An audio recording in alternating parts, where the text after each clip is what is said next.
Parmi les 5 catégories, tu as d'abord le nom, qui est divisé en nom propre, qui lui est un variable, et en nom commun. Et le nom, il va varier uniquement en nombre, donc singulier et pluriel. Ensuite, tu as l'adjectif qualificatif principalement, qui va s'accorder avec un nom ou avec un pronom, et lui, il va varier en genre et en nombre. Ensuite, tu as le verbe, qui est une grosse catégorie, mais pour le verbe, on va avoir 2 sous-classes.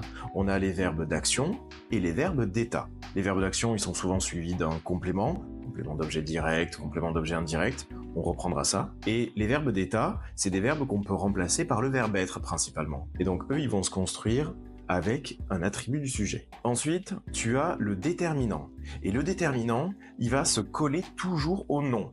Donc il fait partie du groupe nominal, c'est-à-dire un groupe de mots dans lequel le noyau, c'est un nom. Et parmi les déterminants, tu en as de plein de types. Tu as le déterminant article, l'article défini, l'article indéfini, l'article partitif. Tu as le déterminant possessif, qui renvoie au possesseur d'une chose. Tu as le déterminant démonstratif, qui va montrer quelque chose. Tu as le déterminant indéfini, quand on ne peut pas donner de nombre particulier ou quand il y a un nombre zéro. Tu as aussi le déterminant exclamatif, et à l'inverse l'interrogatif. Et tu as aussi le déterminant numéral, donc le déterminant qui permet de savoir la quantité exacte.